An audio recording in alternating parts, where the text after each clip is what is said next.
Howdy my totally tubular gamers. We're back with another video. Let's get to it. So today I got something a little different for you. Gamescom Opening Night Live just wrapped up, and if you're unfamiliar with Gamescom, it is easily the world's biggest gaming event of the year. It's actually in Germany, and it sees a lot of the world coming together for some upcoming video games. And like previous years, Geoff Keighley ran a live stream for opening night where there was a bunch of new announcements, and I thought I would take you all through the 10 most hyped new game announcements from Gamescom 2025. There's been a bunch of gaming news the last few days, a bunch of other companies jumping on the hype cycle like Kirby Air Riders, but we are looking at games that were just announced at opening night live. Again, I'm only looking at new games being announced here. They showed off a lot of games that we had known about: Toxic Commando, Silent Hill F, Ninja Gaiden 4, Black Ops 7, Outer Worlds 2, the list goes on and on and on. I'm looking at just those new games where this was a worldwide premiere, the very first time these games were getting shown off to the public. And so, without any further ado, please like, share, comment, subscribe. Let's get to it. So in the number 10 spot we have Project Spectrum. Now there were a number of multiplayer titles that were shown off at opening night live, and while most of them didn't particularly excite or intrigue me, Project Spectrum was really the one that got my attention the most. It's being developed by Team Jade, the people who made the latest Delta Force, and while it currently has no release date or even year, it's certainly one that I'll be keeping my eye out on. It's been described by the developer as their next flagship title that blends tactical, squad-based first-person shooter action and asymmetrical combat with, quote, an immersive, mystery-laden world. So yeah, it almost sounds like it's a Delta Force game, but with some survival horror twist thrown in there as well. And in the trailer, we see that at times it looks like a pretty standard first-person shooter, but then it looks like you'll also get to play as the monster a la Evolve or Dead by Daylight, but this looked like it was a little different. It was certainly much more horror-focused. The whole thing actually had a pretty unsettling vibe or atmosphere to it, and you know, I'm intrigued. It seemed like the game had a really interesting atmosphere, and I'm curious to see where things end up with this. Maybe it'll just be another dead asymmetrical multiplayer, but I'm always willing to give these games a chance, especially if they want to try to do something a little different, which this, it looked like from the trailer it was trying to do something a little different. It wasn't raw gameplay.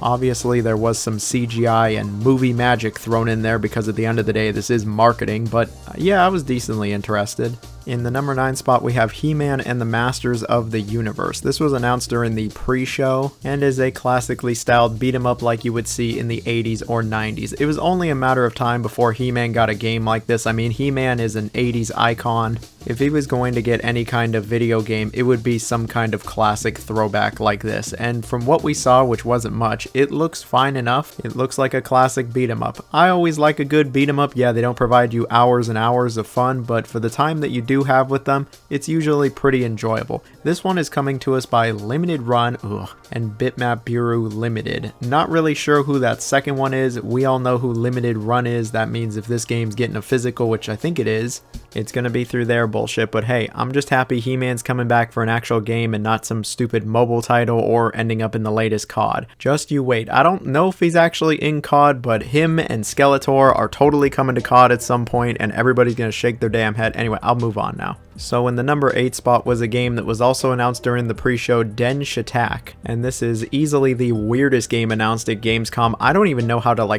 describe this. You play as a train in this very fast-paced 3D platformer extreme sports game. You'll be ollieing and grinding and doing all sorts of crazy tricks as you ride through this really colorful Japanese dystopia.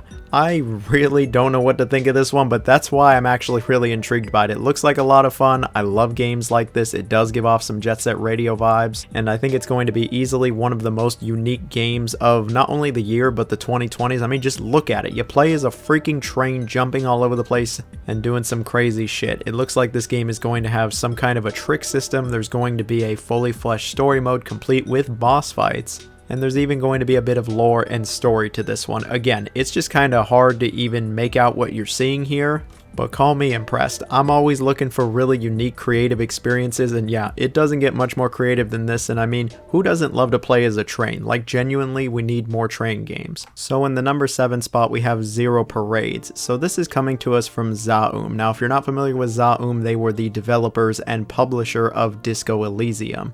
And if you don't know Disco Elysium, well, it's a fantastic CRPG, and this seems to be the follow-up to Disco Elysium. Unfortunately, if you've been following the news at all, you'll know that Zaum pretty much has almost no one from the original team that made Disco. It really is just Zaum in name only, as opposed to the actual developers and writers that worked on Disco Elysium. But hey, a new CRPG is exciting either way, and this game, yeah, it looks decently interesting. You'll immediately notice this game's striking art style that does look pretty similar to Disco Elysium, but hey, not a lot of games look like this. So this is being described as a story-rich espionage RPG. Yeah, we're going full espionage here. And apparently there's going to be some real stakes. The developers also put on their Steam page that there's going to be a lot of choices that you can make, and no matter what happens, the story is going to continue, even when you fail. And hey, that very much was the case for Disco as well. There would be tons of times where I would fail a skill check and the game would just continue on. And honestly, if this game is even half as good as Disco's, it's still going to be a pretty good game. While I am a bit skeptical of it, especially since they're touting it as the next game from the studio behind Disco Elysium, which technically isn't wrong,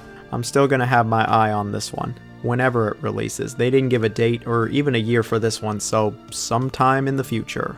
So in the number 6 spot we have Lords of the Fallen 2. Now we didn't get any gameplay for this one, just a CGI announcement trailer, but it's more Lords of the Fallen. This one had been sort of confirmed in like interviews and there was a lot of rumors going around on it, but this was the first official reveal of the game, and you know, it looks like more Lords of the Fallen. I played the initial game 10 plus years ago, I thought it stunk to all high heaven, and then I tried the newer Lords of the Fallen and still didn't think it was all that good. Maybe third time's the charm, maybe this is when I get really into it. It's another Souls-like, I know how much everybody loves Souls-likes, and it looks like it's keeping some of the themes and ideas from the prior game, like when you die everything gets all mixed up and you go into some other world. I know Lords of the Fallen, at least the newer one, did recently get an update and it's quote a lot better, at least that's what I've heard, but I have not gone back to the game. I don't plan on going back to Lords of the Mid. Hopefully Lords of the Mid 2 is better than Mid, and it'll be coming out sometime in 2026, I imagine in the later half.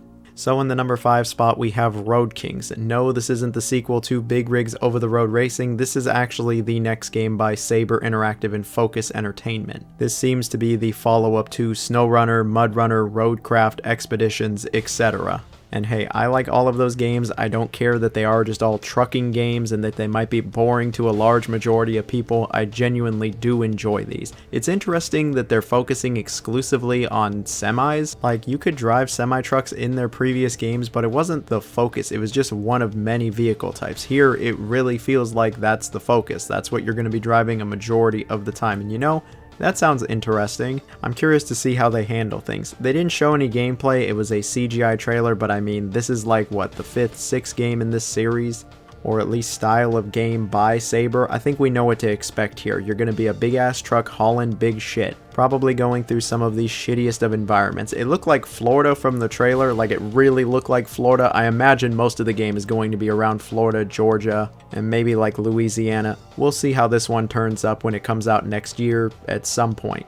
So in the number 4 spot we have Bubsy 4D. This one was announced during the pre-show. There is no meme here. They really announced a sequel to Bubsy 3D and they're calling it 4D. But what I think's even crazier is that the game actually looks good. It looks really good. There is no meme, there is no joke. I think this game actually looks pretty good. It's being developed by Fabraz, and if you don't know who the developer is, they developed Demon Turf, one of the best 3D platformers of the 2020s. They're also working on Demon Tide, and I tried a demo for that, and that game's awesome too. And so genuinely, I can't believe I'm gonna say it, but I actually am excited for this. Like, I think this could be a really solid 3D platformer, and it's totally gonna be one of those hidden gems that like nobody plays. The gameplay looks solid enough also. They are clearly bringing the incredible moveset from Demon Turf to Bubsy, which I never thought I would say, but you know what? I'm all for it. I love the moveset from what I saw. I like how the game does reference how shitty Bubsy 3D is, and the game just looks fun. Bubsy talks in it also, and he doesn't have the same annoying voice that he used to have, and he actually makes fun of how annoying he used to be. He even makes fun of the publisher Atari. And so you know what? I'm hyped for this one. They didn't give it a release date or window or even year, but I'll be there day one, 100%. So in the number 3 spot we have Warhammer 40k Dawn of War 4. I was pretty surprised to see this one. I, like many others, thought the Dawn of War series was pretty much dead at this point. I mean, they just remastered the original, but it had been quite some time since the last entry, and Dawn of War 3 wasn't all that well received, so it was a pleasant surprise to see this one. While some of the trailer was cinematic, they actually did show some gameplay here, and it looked more reminiscent of Dawn of War 1 with these really large-scale battles. Some really large-scale battles, actually. And I'm not gonna lie, it has me decently excited. I'm not the biggest real-time strategy guy, but I actually do enjoy Dawn of War. And Dawn of War 3, yeah, that game just wasn't it. Hopefully this can be a lot better. Interestingly enough, it's actually not going to be developed by Relic Entertainment, who have made every game in the Dawn of War series. It's being made by a studio I've never really heard of, King Art. They've made a number of games, but I've actually never tried any of the games that they have previously worked on. It is being published by Deep Silver though, which I did not expect. But you know what? At the end of the day, it's more Dawn of War, and I'm happy to see the series continue. They didn't give a release date, window, or year here, so sometime in the future. So in the number 2 spot, we have honestly the only game in this showcase that really made me fall to my knees in the Walmart, and that was Lego Batman Legacy of the Dark Knight. And you might be going, seriously, a Lego game? Well, hear me out for just a second. This is being developed by Traveler's Tales, the people that made all of the classic Lego games. They last made the Skywalker Saga, which was absolutely incredible, but they had been quiet for quite some time. This is the follow-up, this is their new game, and it's looking pretty freaking incredible, at least in my opinion. I love the older Lego Batman games. Lego Batman 2 is like my favorite Lego game of them all. I'd been waiting for a while for them to return to Lego Batman. They did like Lego DC Supervillains or whatever, but it had been well over 10 years since a Lego Batman game, and this game, oh, it looks legit. The trailer was actually pretty extensive. It showed some cutscenes, but it also showed some gameplay, and yeah, it is that Lego gameplay you know and love, but it takes place in a big open world. It's got all that Lego charm you know and love, and it's going to see you go through some of Batman's greatest adventures. It's going to see you go through the Dark Knight movies, which are pretty incredible movies, and they said that there's going to be lots of other deep cuts, so I wonder if other Batman movies are going to be in this. We'll just have to wait and see. The gameplay, yeah, it's good old Lego gameplay, and that's all I really could have wanted. I'm ready for some more Lego. It has been a few years, and this one is looking decently ambitious, and you know what? I'm just so glad that Lego Batman is back. It's about damn time. We never even got a Lego game for the Lego Batman movie. Instead, there was a pack for like Lego Dimensions or whatever. No. This is a full Lego Batman game. Can't wait for it. Apparently, it's coming sometime next year. You know I'll absolutely be there day one. And if they got a collector's edition, oh, I'll be on that shit too. And then in the number 1 spot, it's Black Myth Zhong Kui. This was the big game that closed the show. It really is the follow-up to Black Myth Wukong from last year. It is Game Science's next game. It was easily the biggest game announced from the show, and it'll probably be the biggest game announced all week. I mean, Black Myth Wukong sold absolute gangbusters. I imagine this will as well. And you know, we really don't have much to go off of for that trailer, and it's probably going to be many years before we actually see the game, but hey, we know it's coming. If you remember correctly, Black Myth Wukong was shown off like 4 or 5 years before it actually released, so hopefully this game releases in the 2020s. That's all I'm going to say. I imagine the development pipeline will be a little faster than the first game, especially if they can reuse some assets and maybe hire some more people since the game was so successful. It really was just a short cinematic trailer here, but we can immediately see that the game is going for a very realistic art style again, and it's going to be playing off of more Chinese mythology, which can only be a cool thing. I thought Black Myth Wukong was good, but not great, and I think a sequel could really improve things and be absolutely incredible, so I'll be watching this one. I'll be excited for it whenever it releases. But yeah, those were some games that were announced from Gamescom Opening Night Live. What are you excited for? I would absolutely love to know. If you made it to this part of the video, you gotta tell me how excited you are for Bubsy 4D. Let's go, Bubsy's back and it actually looks good. This timeline is crazy. See y'all later. Bye-bye.